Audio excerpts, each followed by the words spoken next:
Ainda bem que ele chamou a polícia porque tinha um corpo lá dentro.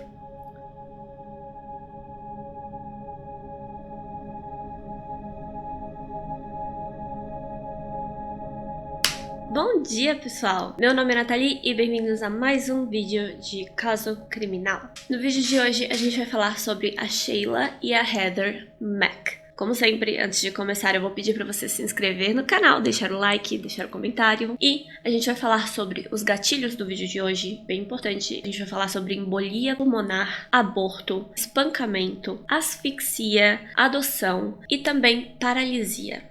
Ok? Sheila Ann Von Wees nasceu no dia 10 de junho de 1952. Na vida adulta, ela trabalhava com editoras e publicações literárias e ela tinha uma vida bem confortável. Ela era uma mulher bem independente. E foi durante esse seu trabalho com publicidade que ela conheceu um homem chamado James L. Mack. Ele era um compositor e músico bem famoso de jazz. E os dois se casaram e tiveram uma filha chamada Heather Mack. A família foi viver em Chicago, no Illinois, nos Estados Unidos. O James, ele era um cara rico. Como eu disse, ele era um compositor e músico muito famoso, então ele era rico.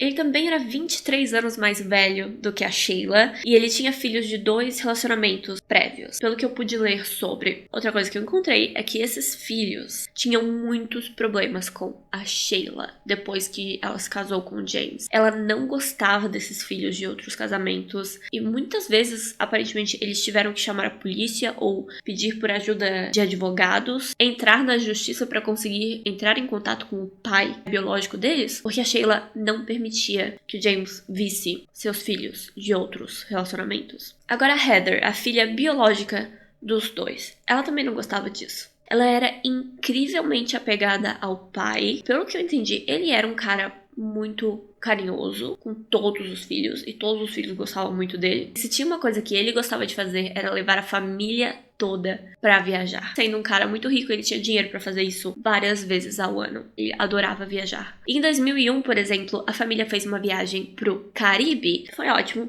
Porém, o James machucou o pé nessa viagem. E aparentemente foi um ferimento bem intenso e não foi bem tratado por conta do atendimento médico precário no Caribe. Então, ele voltou para casa nos Estados Unidos e percebeu que sim, era um ferimento bem feio. Esse machucado infeccionou e resultou em uma paralisia desse pé. Péssimo, né? O James, por isso, estava passando mais tempo em casa. Ele, é claro, não saía com tanta frequência. Também já tinha 72 anos, né? Ele precisava de cuidados médicos com maior frequência, etc. Por causa desse pé. Mas, né, vida que segue. E aí, em 2006, a família decidiu sair de férias na Grécia. E durante essa viagem, o James sofreu uma embolia pulmonar, que resultou na sua morte aos 77 anos de idade. Eu não sei se isso é verdade, mas dizem que ele estava literalmente deitado na cama do hotel, ao lado da esposa, quando isso aconteceu. Algumas pessoas acharam meio estranho, sabe? A maneira como a morte dele aconteceu. E outra coisa bem estranha nisso tudo é que 5 dias antes da sua morte, o James tinha feito um novo testamento. Claro, o cara tinha dinheiro e idade pra começar a se preocupar com esse tipo de coisa, então é normal ele ter mudado o testamento aos 77 anos. Mas o estranho é que essa mudança no testamento foi deixar todo o seu patrimônio para Sheila e para a filha deles, a Heather, e nada para os seus outros filhos. Então é uma coincidência bem grande, né? Que a Sheila já não gostava dos filhos de outros relacionamentos, e aí isso aconteceu. E James faleceu e as duas ficaram com o dinheiro. E como eu disse, o cara era muito rico, era muito dinheiro. Dinheiro suficiente pra manter as duas vivendo bem pro resto da vida. A Heather só ia receber a parte dela quando completasse 21 anos de idade. E também, se ela soubesse cuidar desse dinheiro, ela podia literalmente fazer o que quisesse da vida, assim. Em 2006, quando o pai faleceu, a Heather tinha só 10 anos de idade. Então, em 11 anos ela receberia esse dinheiro. Ela não ligava pra isso na época, né? 10 anos. Ela não entendia realmente o valor do dinheiro. O que ela entendia era o valor do pai dela na vida dela, obviamente. Ela ficou muito abalada com a morte do pai. Foi bem difícil. Ela foi se afastando da família depois que isso aconteceu. Ela começou a beber, bem jovem. E todo mundo podia ver que ela tava com muita raiva do mundo. Ela queria culpar alguém pela morte do pai. E eu acho que vocês devem imaginar que ela culpou a mãe. O relacionamento entre ela e a Sheila foi se deteriorando. Brigas cada vez mais intensas, a ponto da polícia ser chamada pelo menos uma vez por mês no ano de 2011. Assim, muitas vezes a polícia chamada, houve denúncias de violência doméstica. Os vizinhos estavam preocupados que ouviam elas gritando, ouviam louça sendo quebrada. Há boletins de ocorrência que descrevem que a Heather socou a mãe, que roubou o dinheiro da mãe, tentou fugir de casa, quebrou o braço da mãe. Essa foi uma das mais pesadas, literalmente quebrou o braço da mãe em uma briga física, mordeu a mãe e até tentou desconectar o telefone da casa para que a mãe não chamasse a polícia novamente. E isso tudo ela tinha acho que 15 para 16 anos de idade. Essas brigas estavam chegando longe demais. Em 2013 as coisas pioraram um pouquinho mais, quando a Heather conheceu um rapaz chamado Tommy. Tommy Schaefer estudava no mesmo colégio que ela e sonhava em ser rapper. Depois de conhecer o Tommy, a Sheila decidiu que ele não era uma boa opção de namorado para a filha dela e ela não queria que os dois ficassem juntos. Ela já não gostava da maioria das amizades da filha, né? Não gostava que a filha saísse para beber e etc. E saber que ela estava agora saindo com um cara que queria ser rapper e ele não vinha de uma família de tanto prestígio quanto a Heather, a Sheila não gostava de ver os dois juntos. Como é claro, a Heather não respeitava a mãe, não gostava da mãe, ela continuou a ver o Tommy. E aí a Sheila tentou se mudar, as duas literalmente se mudaram para outra cidade para que ela não visse mais o Tommy. A Sheila ia fazer de tudo para separar os dois, mas não deu certo igual. Então, enquanto ela planejava isso tudo, a Sheila, né, no primeiro ano de namoro, o casal engravidou 2 vezes. E a Sheila obrigou a Heather a fazer o aborto 2 vezes, o que foi péssimo. A Heather queria ter esses filhos, aparentemente ela não queria abortar. É uma coisa muito triste. Eu acho que a Sheila não queria nada que conectasse Heather ao Tommy pra sempre. E a Sheila também sabia que, enquanto mãe de uma menina menor de 18, ela podia fazer essas coisas. Mas quando a Heather completasse 18 anos, ela não ia mais poder obrigá-la a fazer o aborto, e isso estava na mente dela, ela estava pensando nisso já. As duas, mãe e filha, se mudaram para Gold Coast no início de 2014, mas mesmo assim, a Heather continuava vendo o Tommy. Ela literalmente às vezes roubava o cartão de crédito da mãe para pagar por passagens de ônibus ou passagens de avião pro Tommy vir vê-la em outra cidade. Não estava dando certo. Em julho de 2014, ela engravidou novamente e dessa vez a mãe não podia forçá-la a abortar porque ela já era maior de idade. E mesmo assim, a Sheila estava procurando um meio legal de obrigar a filha a abortar. Ela estava literalmente falando com o advogado da família como que eu posso obrigá-la a fazer isso. Parece assim a questão assim de controle mesmo, porque ela pode expulsar a filha de casa, ela pode dizer, olha, se você quer ter esse filho, você não vai ter esse filho na minha casa. Mas ela não quer isso. Ela quer continuar cuidando e controlando a filha. Isso não é possível, essa menina ela é rebelde e ela quer continuar sendo rebelde. Por incrível que pareça, mesmo com todos esses problemas, as duas ainda adoravam viajar juntas. Uma coisa que o James adorava fazer com elas. Elas mantiveram essa tradição e mesmo brigando constantemente, elas ainda viajavam constantemente. Em 2014, elas estavam planejando uma viagem para Bali, na Indonésia. E essa viagem, como vocês devem imaginar, não terminou bem. Em agosto de 2014, Sheila e Heather embarcaram para uma viagem de 10 dias em um resort em Bali. Na noite do dia 7, mãe e filha puderam ser vistas no lobby do hotel discutindo. Isso porque naquela tarde a Heather sumiu. Ela assim saiu à tarde e desapareceu e não voltou e não estava em lugar nenhum do hotel. E a mãe já estava pensando que a filha podia ter sido sequestrada e estava a ponto de chamar a polícia. E quando ela finalmente apareceu, Heather estava acompanhada. Sim, porque o Tommy veio até Bali para encontrar com ela e disse que foi uma surpresa. Mas a Sheila sabia que a passagem era muito cara, que o Tommy não tinha dinheiro para pagar uma passagem de avião para Bali. Ela já estava suspeitando que a Heather usou o cartão de crédito da família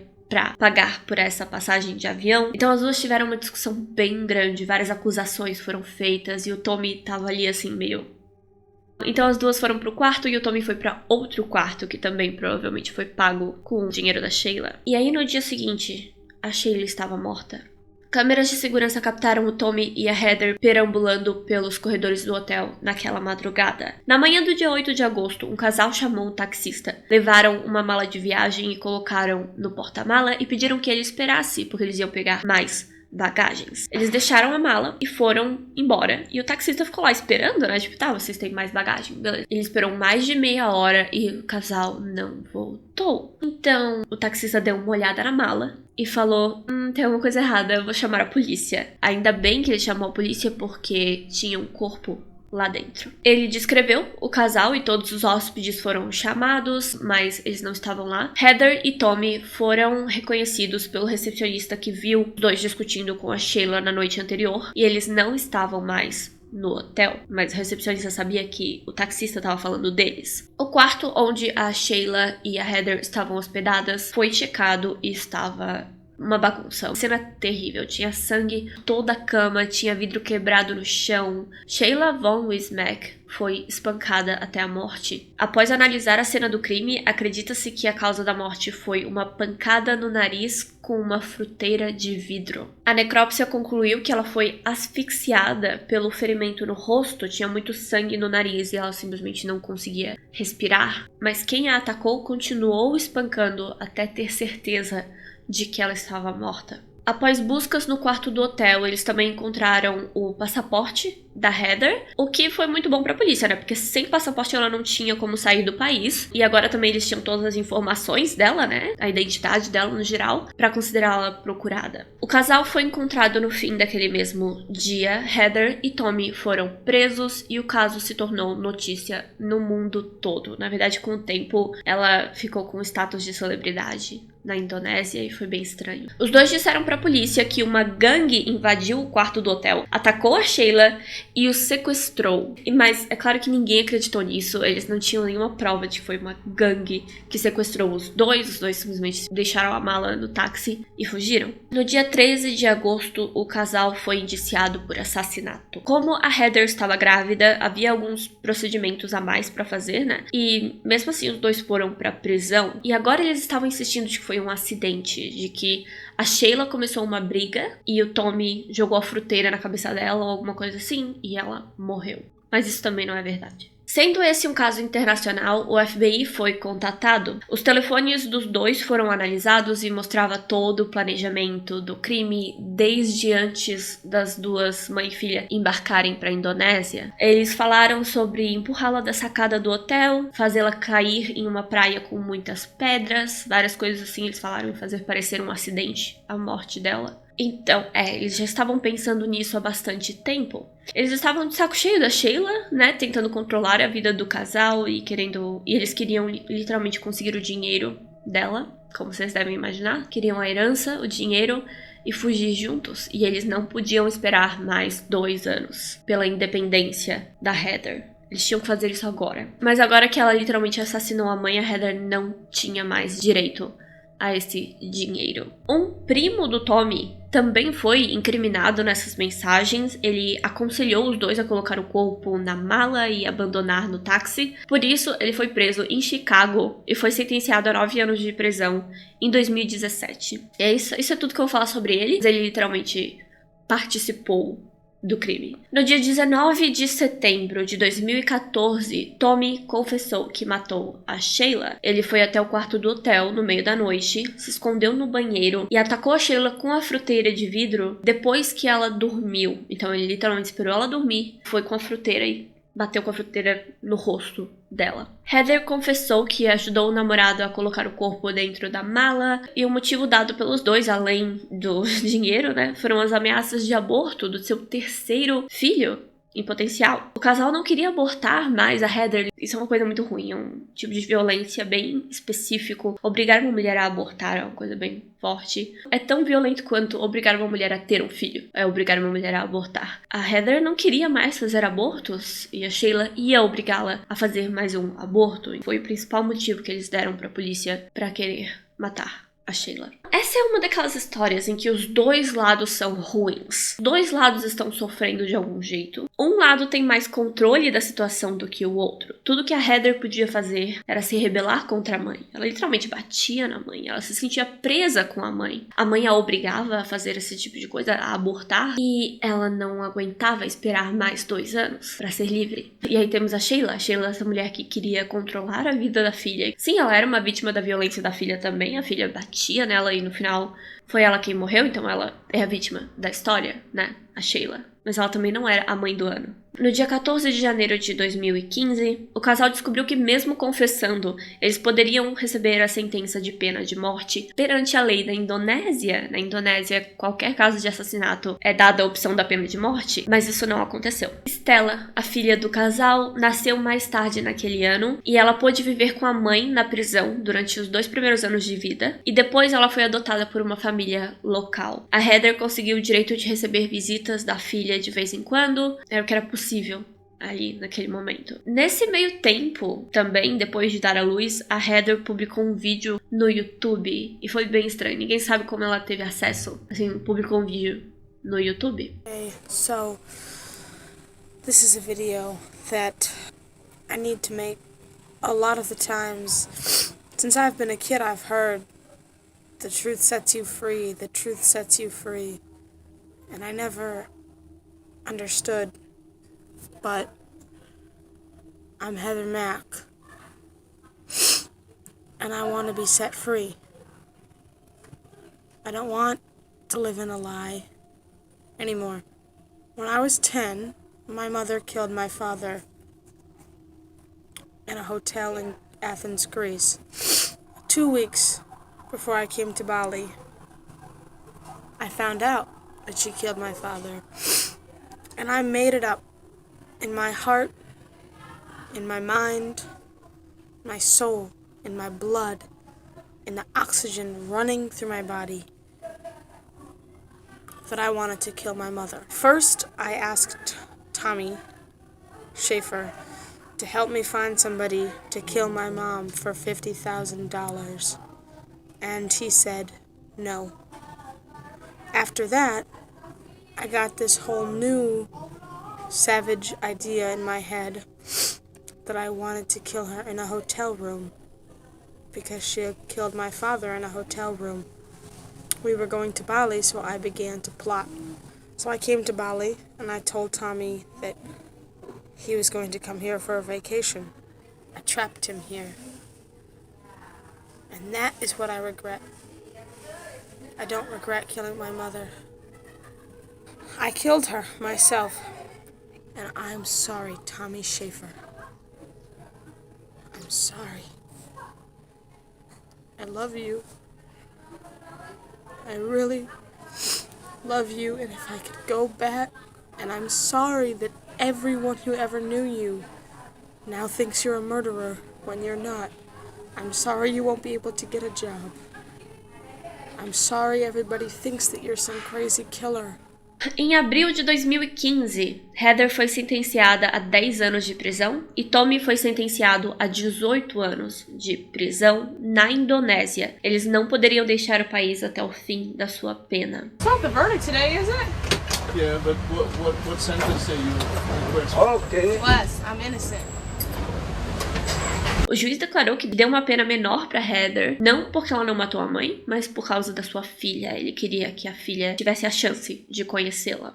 Heather Mack foi liberada da prisão no dia 29 de outubro de 2021. Pois é, ela conseguiu ser liberada um pouco mais cedo e ela disse que se arrepende do que fez, que ela devia ter esperado até completar 21 anos, seria livre, mas a pessoa jovem não tem paciência. E ela disse também que preferia que a filha ficasse na Indonésia com a família adotiva, porque ela tinha medo do que poderia acontecer com a filha se ela fosse para os Estados Unidos, né? O que ia acontecer com ela. Mesmo assim, as duas não tiveram escolha, elas foram deportadas no dia em que ela foi liberada. Quando chegou nos Estados Unidos, Heather Mack foi presa por conspiração para cometer assassinato, porque acredita-se que o planejamento do assassinato foi feito nos Estados Unidos, então ela seria presa por isso nos Estados Unidos. A Stella foi colocada no sistema de adoção, mas a avó paterna dela, a mãe do Tommy, tá tentando conseguir a guarda da menina, e foi isso, pessoal. Eu não encontrei mais nada sobre o caso. A Heather está nos Estados Unidos, presa, está sob a guarda do Estado, por enquanto. No fim, essa história se tornou simplesmente uma grande tragédia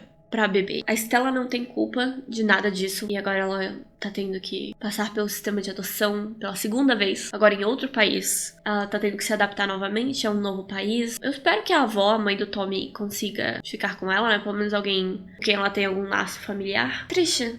Triste a história, uma bagunça. Me digam suas opiniões, gente, como sempre. Muito obrigada por assistir, por deixar o like e por deixar o seu comentário. As redes sociais estão na descrição. E, como sempre, eu tenho que agradecer aos membros do canal. Gabriela Cardoso, Alessandra Beluco Verenzuela e Simon Nicolas. Muito obrigada, pessoal. Muito obrigada pelo seu apoio. E eu vejo vocês no próximo vídeo, porque vai ter especial de Halloween. E eu tô preparando o especial de Halloween. Então fiquem de olho, hein? Tá chegando o especial de Halloween. Tchau!